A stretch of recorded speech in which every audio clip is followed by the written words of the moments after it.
Hello and welcome to the Crypto Beat. My name's Tim Copeland and I'm the head of growth at The Block. Joining me today, we have the co-founder of MetaMask, Dan Finlay. Welcome to the show. How are you doing? Hey Tim, doing great. Thanks for having me. Amazing. Before we get started, just a quick note. If you are hiring in crypto, you should check out Campus. Out of all of your candidates, it will help you pick out the real crypto natives.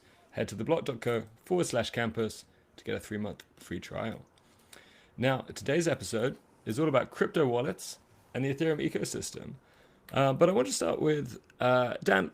You've been in the crypto industry a long time.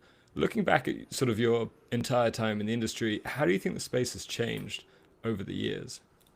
Oh, well, it's changed immeasurably. Like it went from being a thing that very few people had heard of, let alone had any grasp of what it did or how it worked, or let alone had ideas about what it could do. To now, it's like now there's like a battleground of narratives. There's like so many ideas and visions of what it could do or what it could be, and even just mental models of what it's good for. So I think that the technology has matured so far, and yet, I think people are still really fighting just with much more force and much larger populations about what exactly it's going to be good for and how we're going to be using it. Yeah, it does seem like there's an awful lot of projects fighting for arguably like a small number of sort of dedicated users. Do you get that impression? Yeah, I think it varies. Like projects can choose to kind of fight for the existing crypto group, and I think that there's I don't want to be too sour on it, but like preying on people who have money already is one business strategy, and it's enjoyed by scammers among others. I have kind of always approached this with a mindset of like we're trying to build something that's for a much bigger audience, and so the current users, like I think can sometimes feel a little neglected while we build out what we identify as longer term infrastructure, stuff that's not just necessary to make apps marginally better, but the changes that are needed to kind of enable long-term transformation that this technology is really capable of. So you can take it either way, and I think there are really teams that do both. You can fight for existing mindshare, or you can try to grow the pie. And I think there's a lot of pie to grow. I think we're still, despite how big in kind of financial prominence crypto is, I think there's a lot of pie to grow. But there's a lot of legitimacy to gain.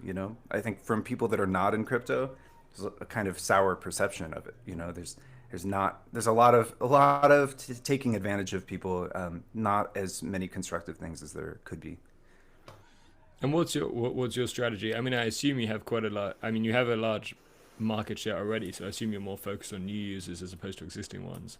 I was curious on your strategy in that regard. Yeah. There is like a saying that I sometimes repeat, which is like when you're an underdog, you try to take a bigger slice of the pie, and when you're the bigger dog, then you try to grow. I really think everybody could grow the pie, but yeah, we're definitely in a position where we have enough Web3 market share that it would be very unproductive for us to be trying to take it from other crypto wallets or something. So we have to be talking about and thinking about really transformative uses, and not just like slightly more engaging uses for the existing crypto users, but like uses that actually would justify usage for people who are not interested in crypto today. Um, and yeah, that involves everything from, like, of course, people like pointing out the friction. So that means you need to eliminate like the barriers of either it's key backup or getting crypto to pay for gas and things like that, and all the complexity and the unreadability of transactions, um, all the way up to like the usefulness, the actual utility. Like, what's it good for? Is it just good for speculating on meaningless things, or is this actually a better way to manage something of value, something of real value? Is this a way to run a company? Is this a way to start a neighborhood organization? Is this a way to, um, until normal people are reaching for these tools, not thinking crypto, but thinking like this is a great product. This is giving me opportunity I didn't have before. Then we have not remotely opportunity. Yeah. So I lost you briefly. Are there any? Oh, sorry. That's okay. Are there any use cases that you find particularly interesting that you think will appeal to a much more sort of normie audience? Yeah. I think that there are just there are countless opportunities for use cases that will appeal to normie audiences. I think that for one thing, um, making it easier to monetize the things that you do, like even in small scales. I think monetizing content, monetizing creations, um, tapping into a larger marketplaces without them just having predatory control over your distribution mechanism. Um, and also, yeah, like starting companies DAOs, things where you're sharing profits and benefits. I think that that's all really opportunity, although it's got more kind of legally ambiguous implications. Um, so yeah, I think that the way that people earn and spend money are kind of both up for grabs. Like I think that there's a strong sense that the way we structure things today is just severely broken. I mean, look, like with AI and everything, everybody's afraid for their jobs in the next, you know, who knows how many years, maybe 10 years if you're optimistic. So how are we deciding who gets what? All those questions are critical, and I think that having immutable, transparent representations of value is a fantastic bedrock for that. And I think that individuals kind of starting collect these around the value they can create, I think is a good kind of atom in that larger organism. Okay. What crypto projects have you been playing around or testing or experimenting with recently? I tend to look at things that help people crowdfund new value. I was looking at one that's helping crowdfund around property for affordable housing. It's called Purpose for Profit. I mean, I obviously use I use Warpcast and like the current kind of crypto heavy applications. But a lot of those are, it's kind of like the crypto crowd having fun with itself for right now. So I'm kind of looking for things that unlock additional opportunity. I try to find things that are either extending capital to new groups, helping groups kind of gather their capital anyways. And I don't think any of these have gotten quite smooth enough to go mainstream yet, but that's kind of the domain I kind of watch out for. Yeah. And MetaMask have been doing a similar thing with your grants program. How's that been going? I don't think there's been a grant in a while, judging by what I looked up. There was a grant kind of recently. It's a grant program that we use largely to fund things that we know will help the ecosystem that we're concerned the ecosystem will not fund otherwise. Um, you know, I think public goods kind of just meter everybody's awareness. I think that there's also great value in specialization and expertise. And we've developed some expertise in some domains of computing over here at MetaMask where we know things that are critically underfunded is looking at. So we just recently gave a grant to the Sprightly Networked Communities Foundation.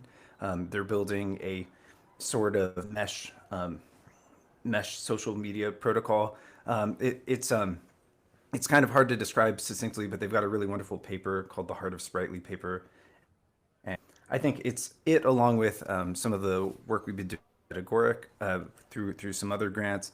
I think a really great opportunity to be a foundation of a alternative web. So blockchains being great for representing value, but when you're representing information and you don't need things on chain, but you do need things with selective authorization or or like write access, things like that.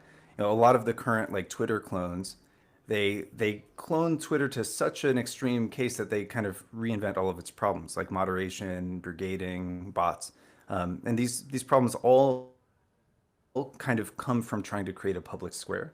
And Endo are both doing.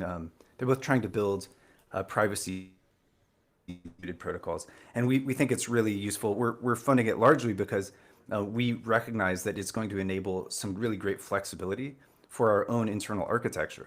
We think we're going to be able to build a dynamic, distributed, flexible wallet. You may be familiar that MetaMask has an extension system called Snaps. So we've got a little sandbox in the wallet, and so it's technically an operating system.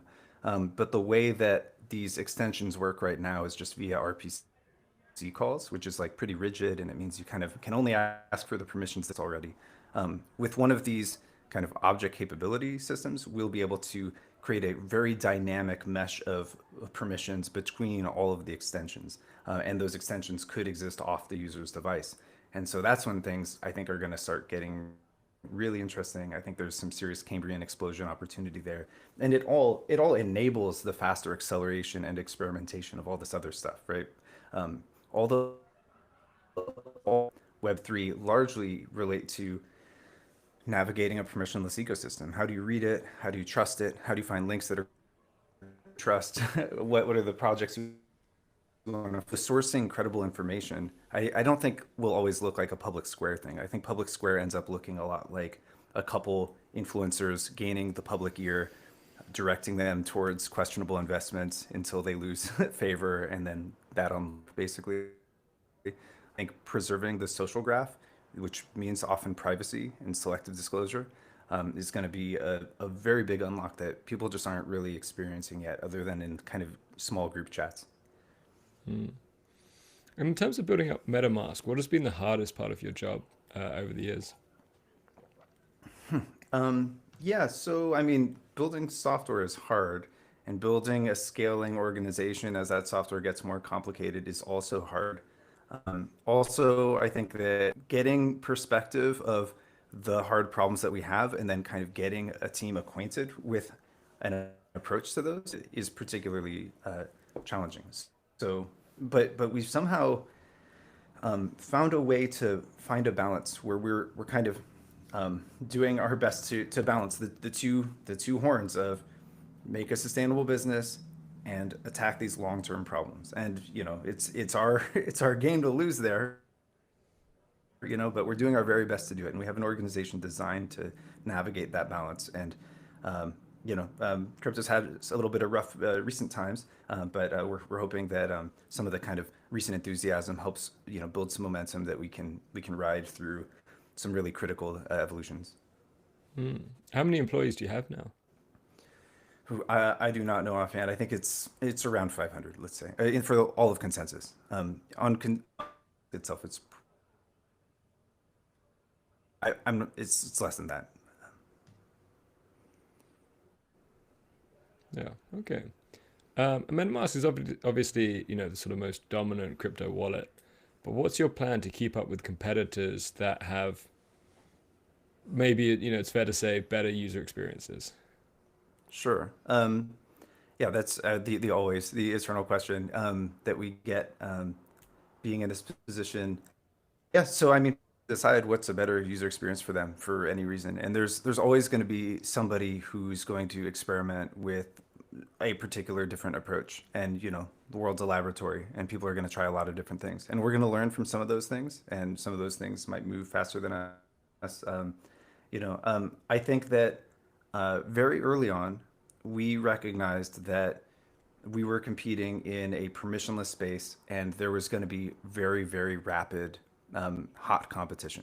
Like we recognized that around 5 years ago. We were like the only game in town, and we said, you know what? There's going to be insane competition. It's going to be impossible to keep up with this as a single shop. Other wallets that were kind of getting an early start started trying to build every chain integration in themselves, and we said, trying to build every integration for every protocol in a permissionless ecosystem will be impossible. So that's why we began very early on building an extension system. And a lot of maturity this year in particular. And I mean, it's still not where I want it. I mean, I just described to you some ways that I think will make it just like apples and oranges, different programming experience. But I think that we've been laying the groundwork for a more kind of collaboratively community built wallet. I think it's just a different way to build a wallet. It wouldn't surprise me if in some time frame, some wallets have what people call like a better user experience for the current feature set, kind of the current meta, right? It's like, wow, for the uses of this is just smoother. This is like, but wait 6 months when people get sick of that, they kind of did with NFTs or yield farming or social tokens or I don't know. Like we've seen waves here, right? It's like if there's one trend I would emphasize to people is that like we are still experimenting, and what is good UX for one use case is not necessarily what is the ideal UX for managing digital value in general. Um, so we're do kind of for evolving with people, and it takes a different approach, and it does mean things can be a little bit, they can be rougher along the way. It means we do move slower in many ways, but it means we're moving really cautiously and really flexibly. And so yeah, it's kind of it's a different strategy. Yeah. I know you're doing this. I think or you're planning this for your mobile app. But do you plan on switching up the UX in the extension so that you see sort of tokens across all chains rather than having to manually switch between each blockchain network? Yes, indeed. In fact, have we not shipped that just yet? Okay, so yeah, we're you're right. We haven't done that yet. But yes, we're working on that. You might have noticed we've made a number of UX improvements recently, and some of them involve things like showing the icon of a network along an asset. When you go to our portfolio view, you see assets along many networks. No, wait, I was just looking at an account that didn't have many networks. Hold on. Yeah, no, we already do that. Of course, we already do that. Yeah, sorry. Yes, we've been doing that for, I think, like a month and a half. So you can use the network switcher still as like a filter, but have a multi-network view. And we're increasingly, the key thing that we're doing now is we're working on making it so you don't just see your many Ethereum networks. We're working on making it so you'll be able to see the assets you have on networks that you add via our extensions like snaps. So very soon that'll include Solana and Bitcoin and many others. Cosmos. We got. I mean, you can go to snaps. We've got like, I don't know, nearing 100 different extensions, many of them being different blockchains. And part of the goal is that as you go to a new site, if it uses a new blockchain, they can just propose the snap that you need to view those assets. And so it'll just kind of be in stride. You won't think about, does my wallet support this? It'll just be like, hey, to view this, you're going to need to have this in your wallet. And it's going to be like putting a bill in your wallet. It's like, you don't ask if your wallet can hold, yen. You're just like, it's a piece of paper.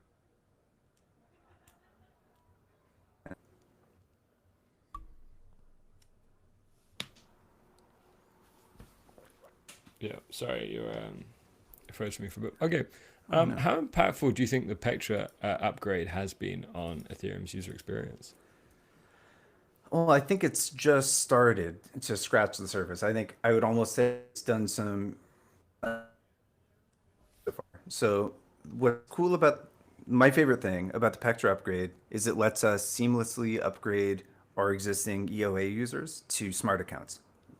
And the first smart or exposing is just batching transactions. It's like kind of simple, but it's well defined. And there was an EIP already defining it, or an ERC. And so, yeah, we shipped day one of Pectra supporting batch transactions. And so now dApps that request batch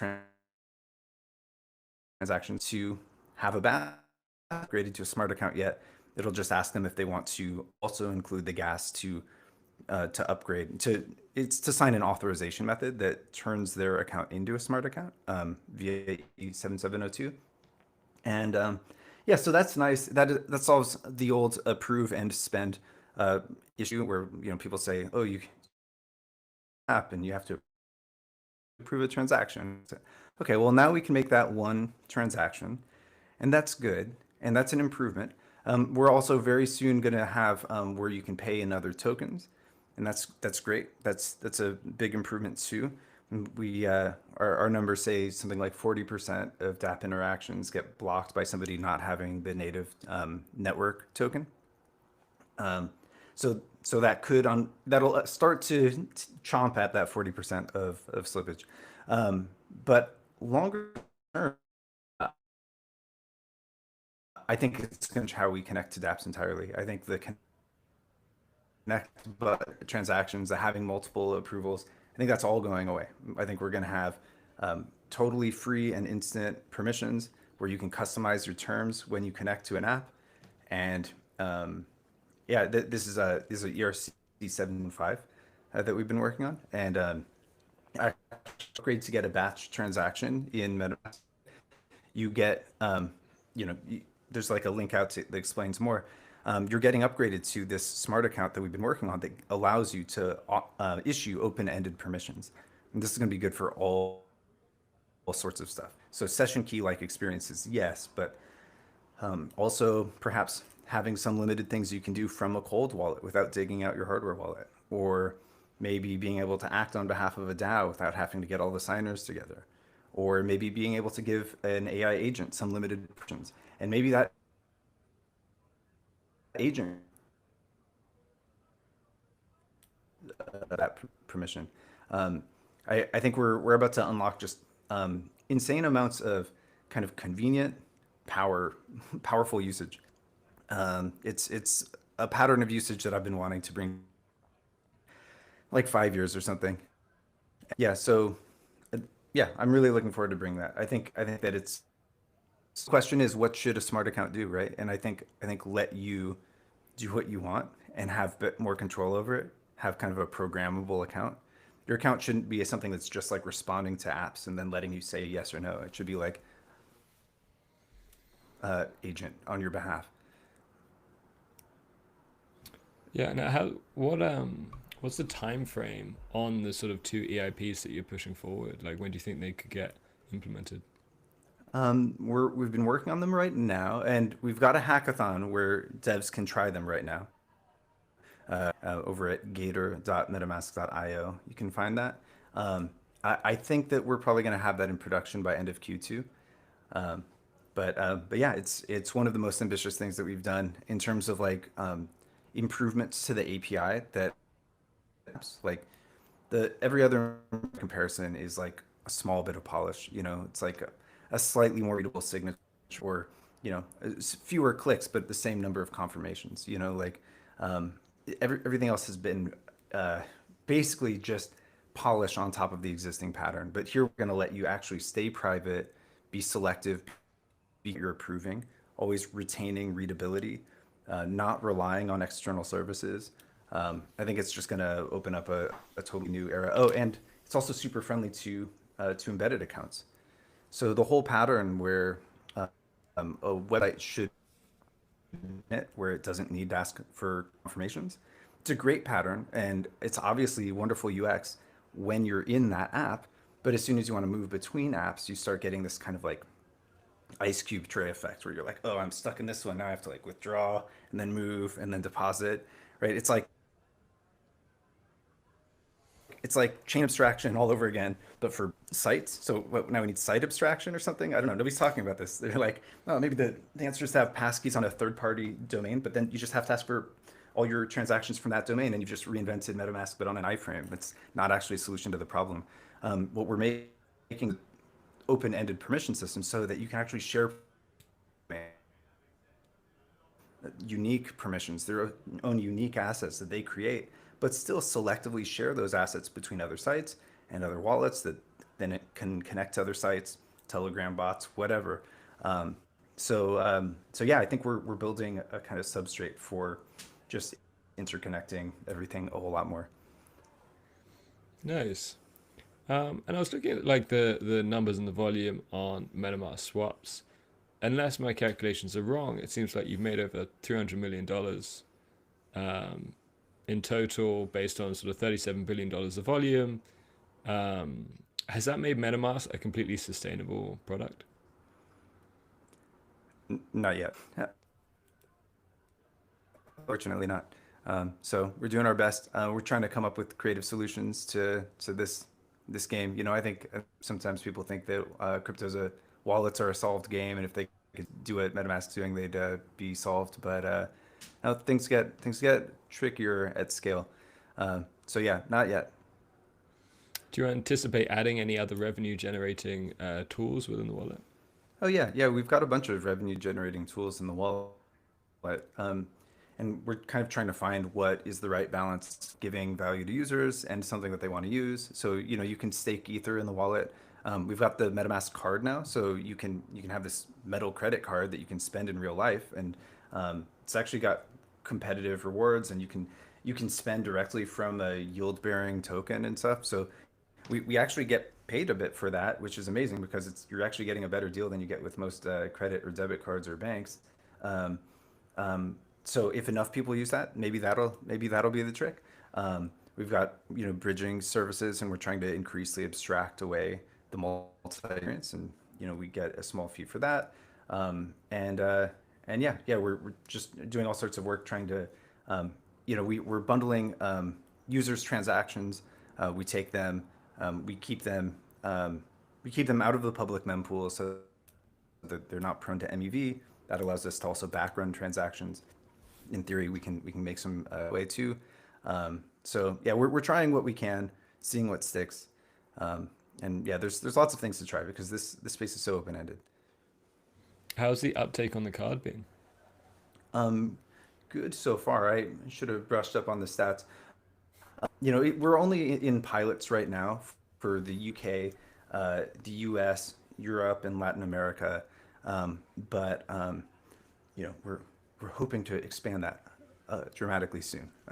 So sorry, it's not yet, but soon. No worries. And you mentioned about yield assets. Do you think we're moving away from sort of meme coins towards what some are calling like a fundamental season, a bit more focused on sort of yield producing assets? I mean, I'm sure some people are still having fun with meme coins. I would love to see fundamentals. To me, fundamentals would to these tools. The more things that are substantial that are using these tools, the better. I think there's a lot of opportunity there. I think there will be imaginary currency, and I think a lot of potential in it too.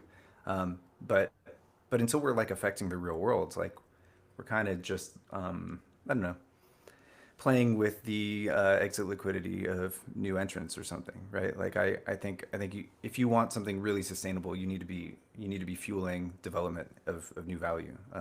So that's I hope we are entering a fundamental season. Okay, and while this obviously sort of fluctuates with the cycles, do you see more people actively using crypto on a day-to-day basis now compared to sort of 2 to 3 years ago? Like, I'm curious how things have shifted. I mean, I think adoption is spiky. So people right now are using crypto way less during the height of those, respective seasons. But we're probably at higher usage than the lulls of those times. So I think we kind of see this like jagged rise is kind of, I think, the general shape of it. We've been in a little bit of a trough right now, and I think it's been giving some people a bit of existential concern. But I think that there's a lot of reason. You have to kind of crack open new use cases to get to the next level. Yeah, it's been weird with sort of Bitcoin at all-time highs, but everything else sort of seemingly struggling. So it's not quite the same euphoria as we've seen in previous cycles. Yeah, yeah. I would probably be in more of a crisis of faith if I wasn't every day building what I think is the, you know. But yeah, I put my faith in my actions. Okay, has MetaMask been experimenting with AI at all? Yeah, yeah. We also, I mean, who isn't, at the very least, it'd probably be impossible to not accidentally use AI these days. So at the very least, helping draft specs, draft code, wrapping some of our internal services and wallet capabilities and, turning them into AI agent tools. We've been experimenting with all that kind of stuff. And I think, it's obvious that AI,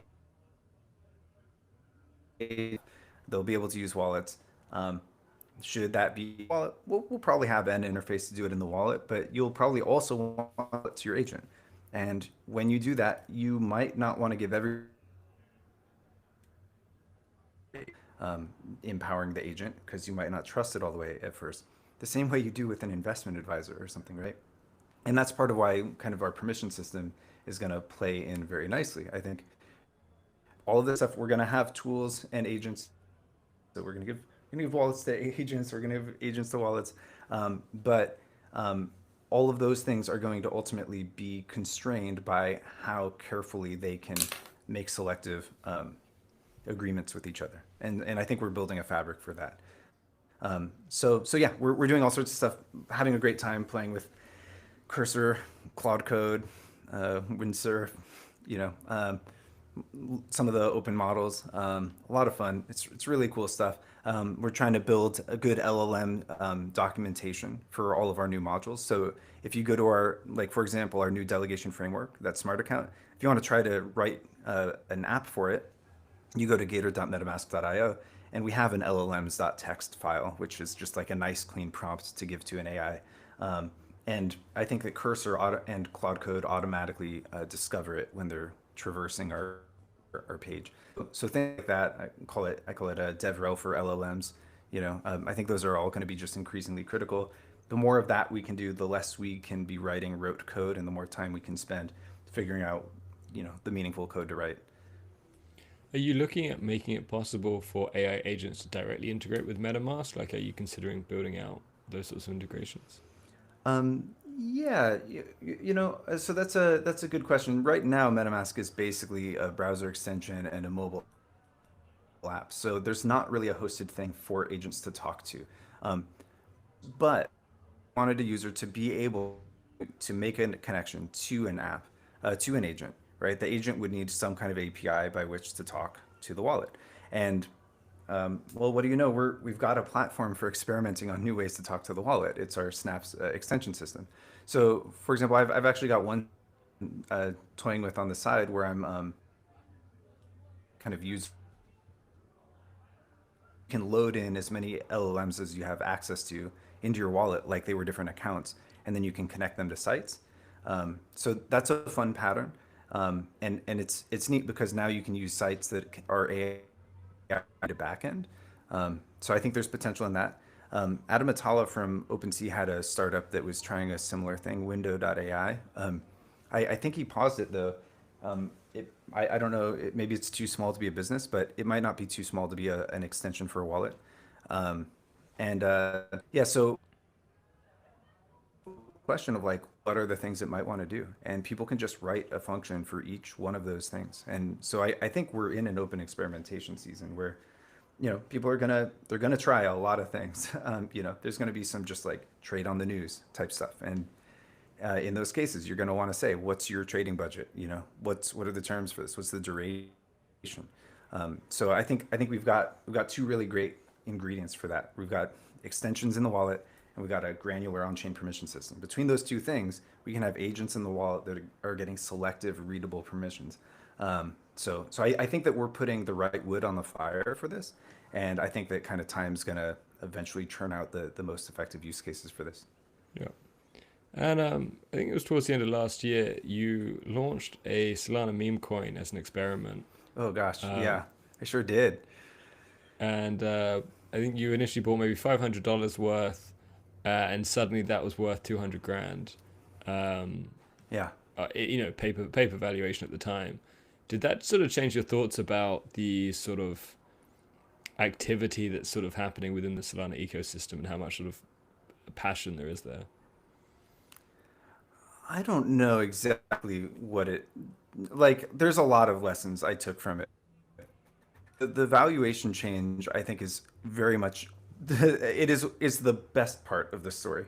The other thing was that so I did a little experiment. Also, I like sold a little and then bought it back. And in this like 2 minute lapse, there was like it was like I think I sold like a quarter of what I'd had or something.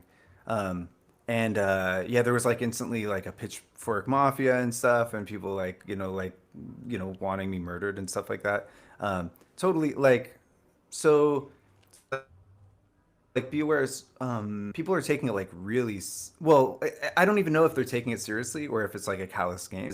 As soon as somebody in one of these meme coins invests in you right, they start trying to tell you what to do, and they start saying like you're not allowed to sell. What that would be unjust. Now you have to. What are your plans for it? I still get like DMs. People say like, what are your plans for the project? I was like, I wrote a blog post that said I want nothing to do with that. I because people just yeah like I'm just not trying to start I'm not currently trying to start some new imaginary meme concept where I have to feed fuel to it like a like a servant for kind of no reason. Like I already have a project, you know. So I just no space right now for doing that. And but yeah, it's weird. And I've seen it happen to other people where they thought they were just making a funny joke or something, and suddenly they have these like kind of shadowy presences trying to tell them what to do. Um, so yeah, they'll they'll run up the price.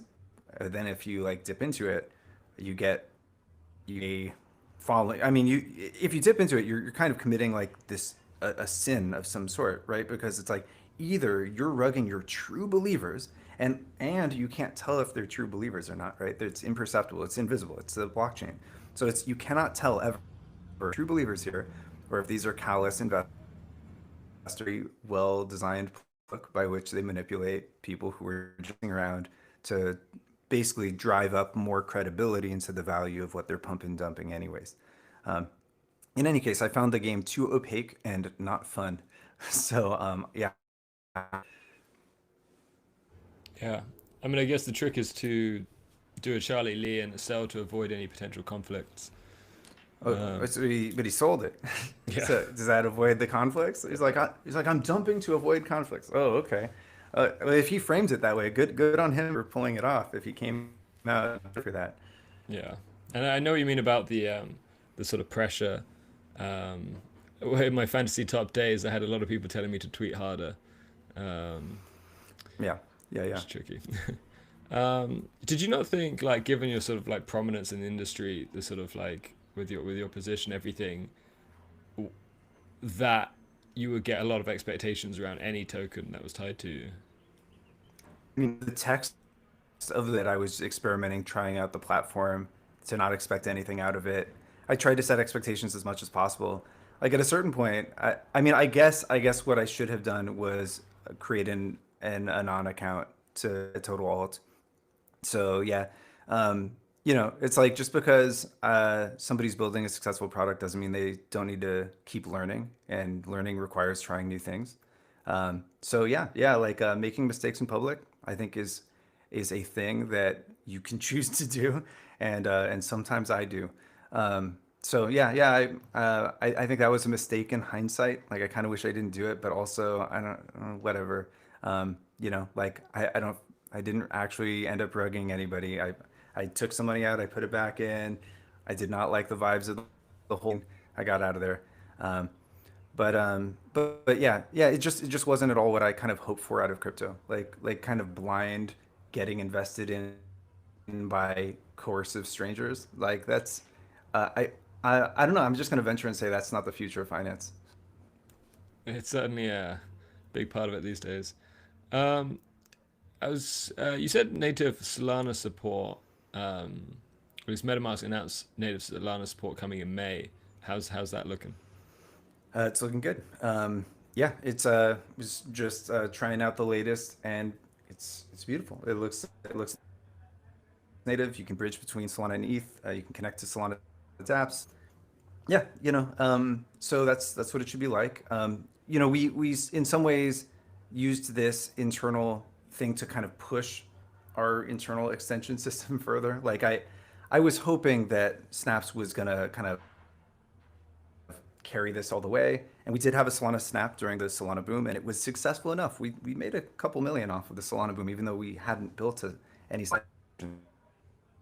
We wanted to really push user experience of this stuff, make sure it's integrated all the way. So having the bridging, having the visibility in the wallet, the connections, looking totally first class.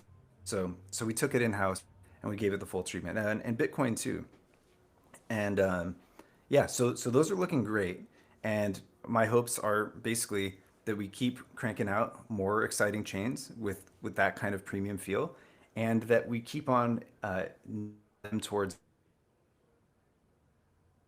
having really and what they're doing, and they're not just prone to kind of the same two activities like just transfer and allowance. Okay. And what's it like dealing with so many chains and layer twos and like an infinite number of tokens? What's it like to sort of manage all of that?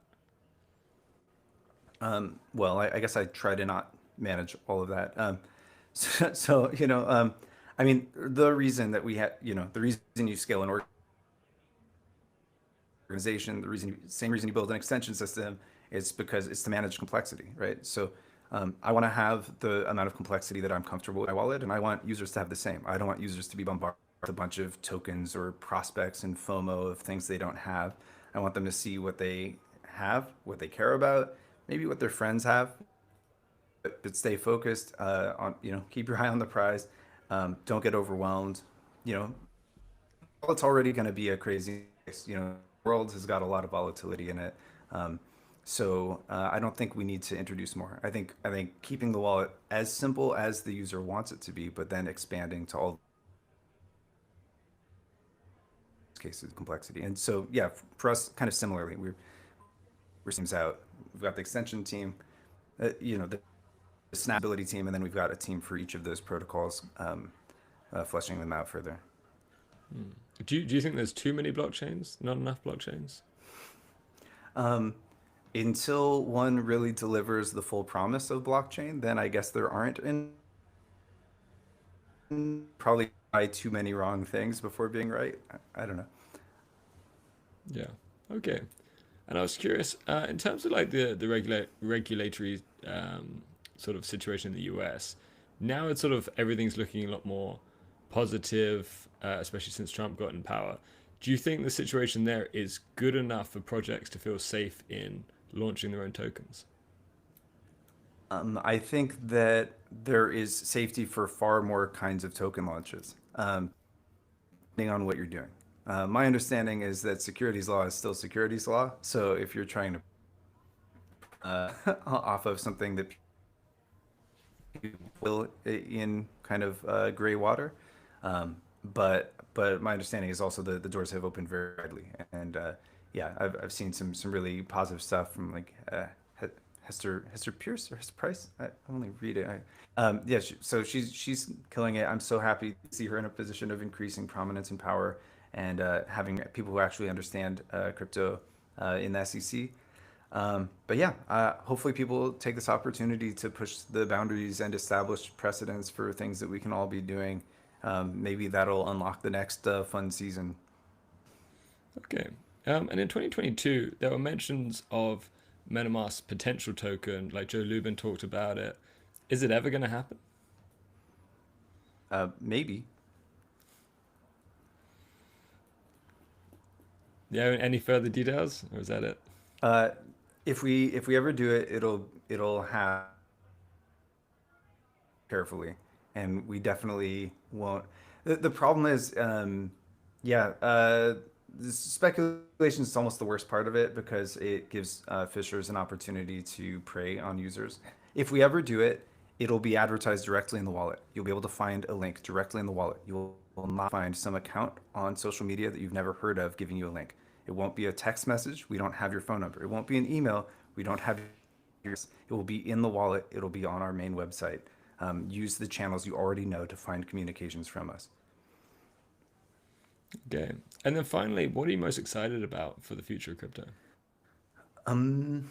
Yeah, doing fun stuff, having a less oppressive world, having friends who aren't terrified by their lack of employment, having people who are doing more things that they want to do, funding more science, unlocking well-being, thriving, flourishing, longevity.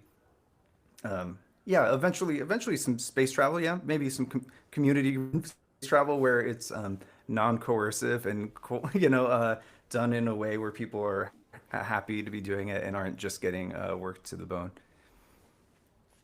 Cool. Well, that's all we have for today. I want to thank Dan for joining this episode. And as a reminder, our newsroom works tirelessly to get you accurate, informed crypto news. If you want to stay ahead, read the blog. Thanks, and see you next time. Thanks, Tim.